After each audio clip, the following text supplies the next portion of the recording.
Bonsoir messieurs, dames. Alors nous sommes dans le cours 346 d'art dramatique et ce soir nous allons parler de quoi?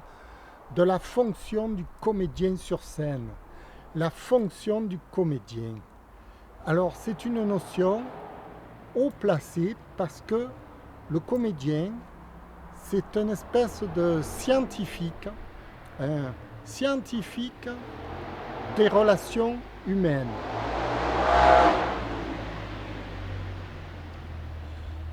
Alors, tout son travail, justement, réside à découvrir comment l'être humain fonctionne de façon à ce qu'il trouve des solutions pour tout le monde. Alors,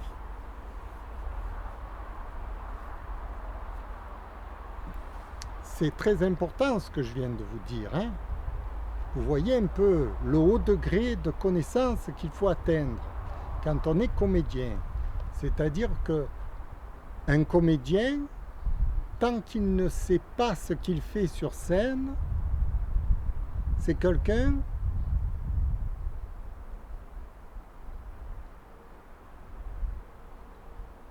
qui est inutile en quelque sorte. Parce que la fonction du comédien, c'est d'enseigner au public une science, la science de savoir-vivre, la science relationnelle, la science du vécu. Qu'est-ce que l'homme fait sur cette terre? Ce sont des questions si importantes que cela, des questions fondamentales.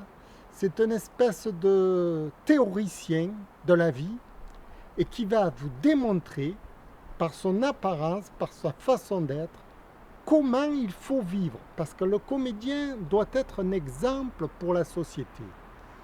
Et donc, pour être cet exemple, il faut déjà qu'il soit instruit, qu'il ait fait des recherches très poussées sur la personnalité des gens, sur la personnalité du monde.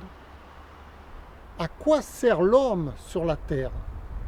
Quel est son but? Quelle est son ambition? Quelle est sa finalité? Et lorsque le comédien trouve ces réponses, il les explique au public. Il lui donne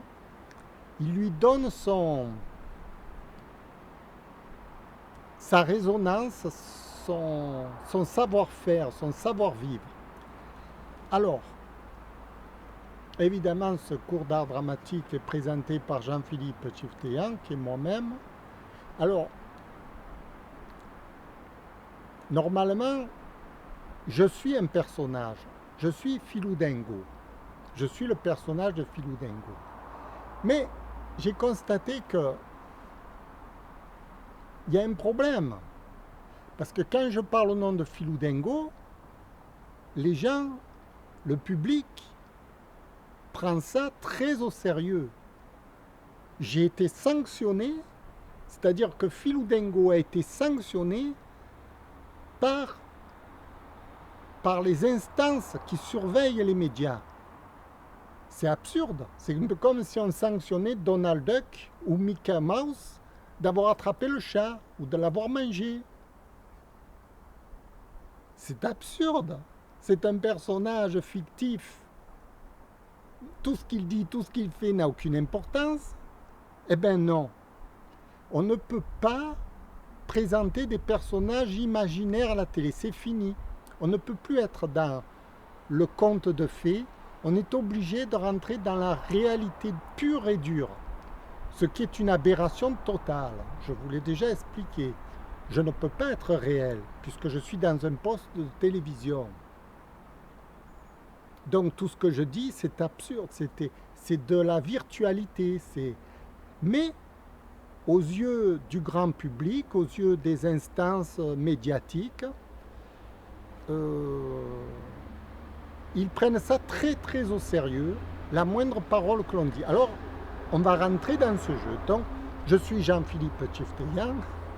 Ça me fait rire parce que c'est impossible, mais ça fait rien. Disons que je suis l'auteur du personnage que vous voyez. Je préfère être l'auteur plutôt que le personnage. Mais puisqu'on va rentrer dans le jeu des médias, qu'ils n'acceptent pas qu'on soit virtuel, c'est-à-dire qu'on vous a tellement manipulé dans le sens de vous faire croire que la télé c'était la réalité, pas du tout vrai, hein. Je vous assure, le journal de 20 heures ne représente pas du tout la réalité. Mais on ne peut pas le dire à la télévision, parce que les gens sont persuadés que ce qu'ils voient, c'est la réalité. Donc, si je me présente comme Philou Dingo, ça paraît, moi, être l'escroc, vous voyez? Puisqu'on va sanctionner Philou Dingo comme si j'étais Jean-Philippe Tchifteya. Donc, autant accepter la règle générale qui est dite, je suis donc Jean-Philippe Tchifteya. Voilà, comme tous les présentateurs, quand ils se présentent à la télé, ils annoncent leur nom, le journal de tel monsieur, l'émission de tel autre monsieur. Ils s'annoncent avec leur nom, ce qui est totalement absurde, hein, je vous le dis. Mais bon, c'est un autre débat. Quoique je voulais le faire, ce débat aussi, hein, parce que ça m'intéresse beaucoup de comprendre, d'essayer. On ne peut pas aller contre l'avis général.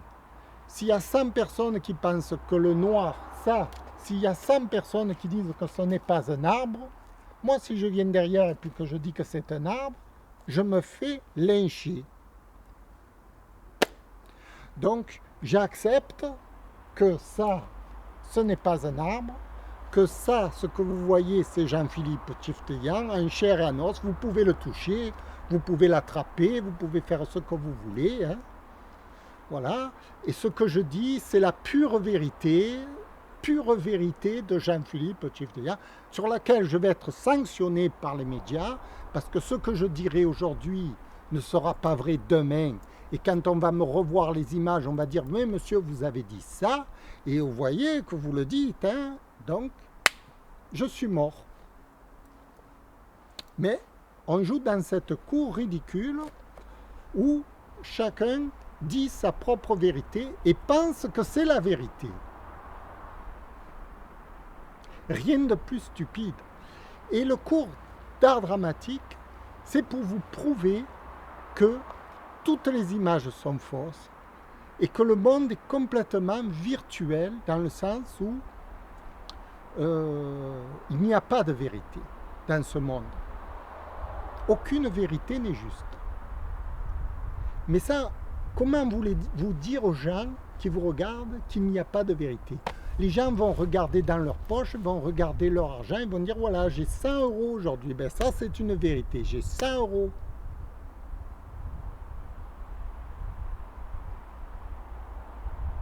Oui, mais ces 100 euros, peut-être que pour vous, c'est beaucoup, et peut-être que demain, ce sera rien du tout. Ça ne veut rien dire, en fait. Vous avez 100 euros, vous pouvez les gaspiller dans du vin ou en faire 1000 euros si vous êtes intelligent. Autrement dit, les 100 euros que vous avez ne veulent rien dire, C'est ce que vous allez en faire qui va permettre à ces 100 euros de vivre et d'avoir de la valeur. Si vous savez en faire de la valeur. Parce que il y a des gens qui ont 1000 milliards, mais qui ne savent pas en faire 1000 milliards. Ils en font 0,0. On n'a qu'à voir les événements actuellement qui se passent en Ukraine. C'est le gâchis total de l'argent, c'est-à-dire des 1000 milliards qui se transforment en zéro. Vous allez qu'à regarder, tous les jours on vous annonce 1000 chars détruits, 300 bâtiments détruits. C'est des milliards qui partent en fumée. Pourtant, ça a de la valeur. Ben non, ça n'a aucune valeur. Autrement dit, la valeur des choses, c'est ce que vous en faites. Ce n'est pas la valeur des choses réelles. Et l'acteur est là pour ça, pour révéler sur scène que la vie, c'est ce que vous en faites. Ce n'est pas la vie qu'on vous a attribuée. Vous pouvez être très malheureux, très pauvre, et être très riche en même temps. Parce que de cette pauvreté, vous allez en faire un bonheur immense, une richesse exceptionnelle.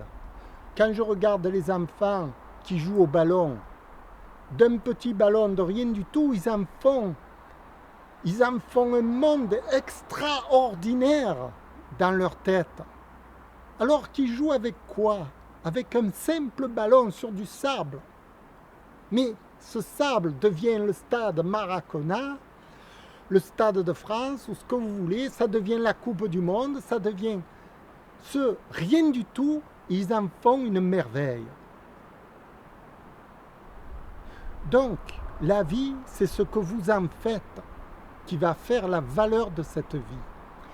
Et c'est ce que je suis en train de démontrer devant vous. C'est-à-dire que le personnage que j'incarne, il va essayer d'être heureux et d'insuffler cette espèce de bonheur de vivre, cette espèce de joie de vivre. Vous voyez? Le personnage, il va en faire exactement ce que les enfants font avec 2 bouts de bois, ils font des merveilles. Exactement, le comédien, c'est ce qu'il va faire devant vous. Avec 2 bouts de bois, il va faire une merveille. Avec du rien du tout. Et c'est ça la vie. C'est ce qu'on en fait, et non pas ce qui nous est attribué. Alors, vous allez me dire, mais où on va comme ça? Nulle part. Simplement, on s'exprime, on vit la vie. C'est une vie, c'est une vie, c'est une expérience vécue, la vie, tout simplement. Donc il faut la vivre du mieux que l'on peut. Et ce n'est pas l'argent qui va vous acheter la vie vous l'avez déjà en vous. Vous n'avez plus qu'à la transformer, en faire quelque chose de paradisiaque, vous voyez? C'est ce que fait le comédien devant vous. Il essaye de transformer la scène en une espèce de... Il n'y a rien. C'est tout dans l'imagination, vous voyez? Il n'y a rien, là, il n'y a rien. On est dans une forêt pure et dure. Le pire, je suis comme dans les hommes préhistoriques, vous voyez? Quand ils ont sorti les hommes préhistoriques, ils n'avaient que du bois, ils n'avaient rien. Mais de ce bois, ils pouvaient en faire une merveille, comme ils pouvaient en faire une catastrophe mentale, tout ce que vous voulez. Et le comédien est là pour donner son expérience, comment il transforme la scène en un paradis. Quand vous voyez un couple à la télé qui s'aime tout à coup, ça devient un paradis, vous voyez. C'est de rien du tout, d'un baiser, d'un rien du tout. Il n'y avait rien, puis tout à coup, c'est devenu merveilleux. C'est cette façon de vivre, d'avoir le rapport au monde qui va faire que vous allez être sur un petit nuage, en quelque sorte. Voilà. Alors, je vais revenir pour terminer le cours, probablement. Je vais changer d'objectif et j'arrive.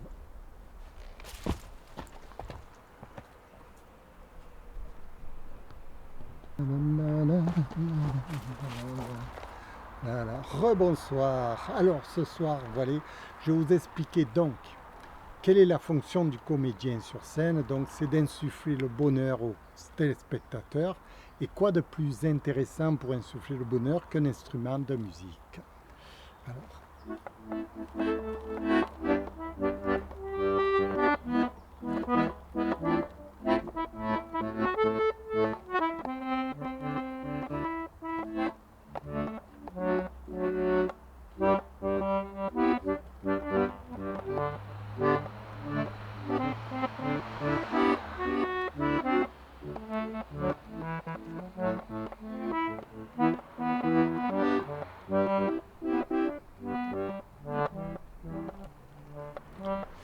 Alors, l'instrument de musique, c'est quelque chose de magique, il faut savoir en jouer correctement, évidemment. Hein. Mais disons que l'acteur, le comédien est là pour représenter un peu la joie, le bonheur, l'heurosité de vivre, etc., pour insuffler du bonheur au spectateur, puisque finalement, il est au service du public. Au service du public. Il ne faut jamais l'oublier. Hein, c'est ce que disait Molière. Hein, c'est plaire, plaire, plaire. Plaire, c'est-à-dire encenser la joie, rendre les gens heureux, mettre de la bonne humeur. Alors tout ça, évidemment, il faut avoir appris à vivre un peu avant. Hein. Sinon, si on ne sait pas le faire, ça va être difficile. Hein.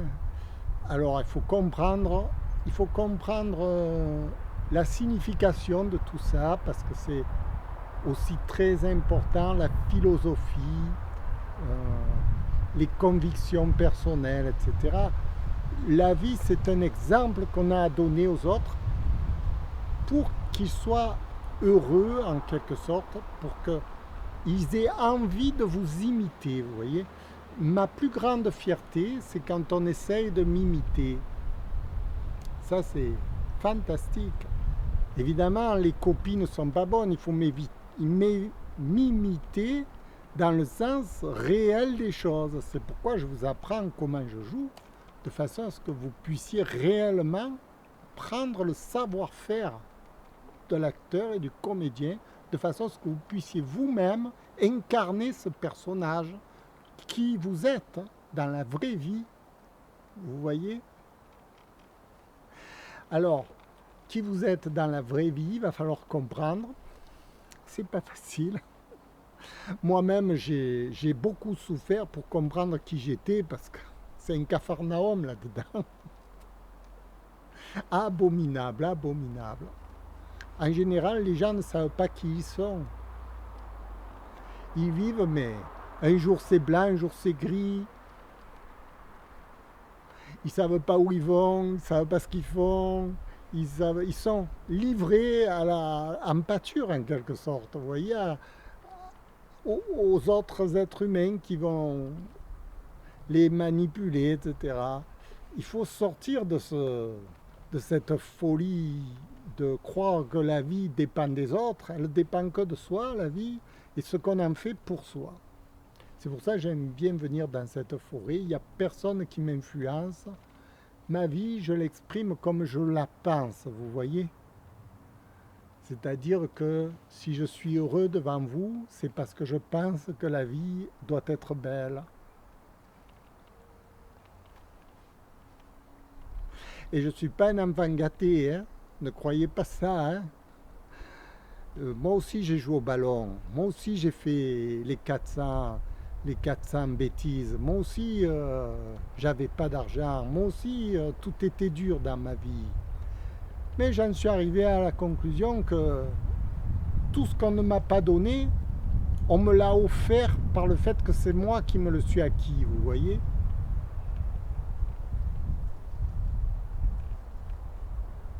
J'ai entendu un réveil sonner. Voilà. Et c'est-à-dire que vous êtes le constructeur de votre propre bonheur, de votre propre vie. Vous êtes l'architecte de votre propre existence. Et personne ne pourra vous l'enlever. C'est un peu une construction permanente. Et là devant vous, c'est ce que je fais. Je me construis. C'est très à deux sens. Moi je vous donne, mais j'apprends aussi de ce que je donne. C'est étrange.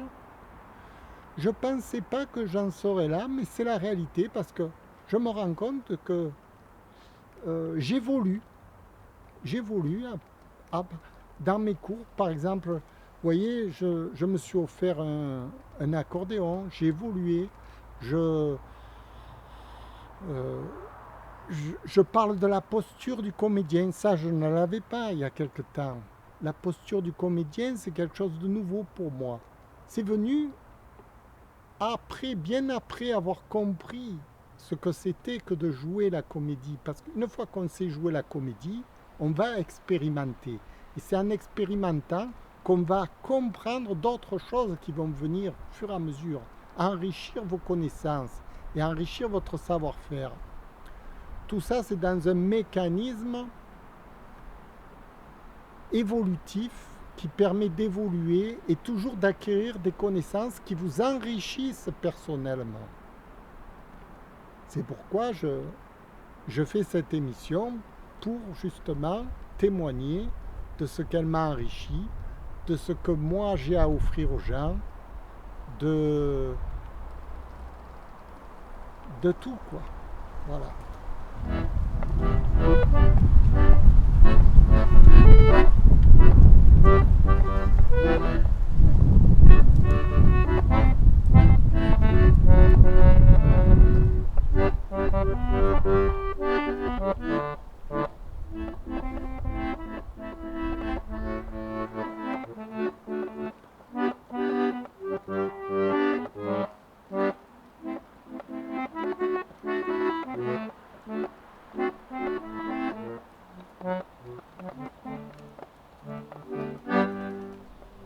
Merci, je vous remercie d'avoir écouté. Je vous dis à bientôt ou à la prochaine fois. Merci.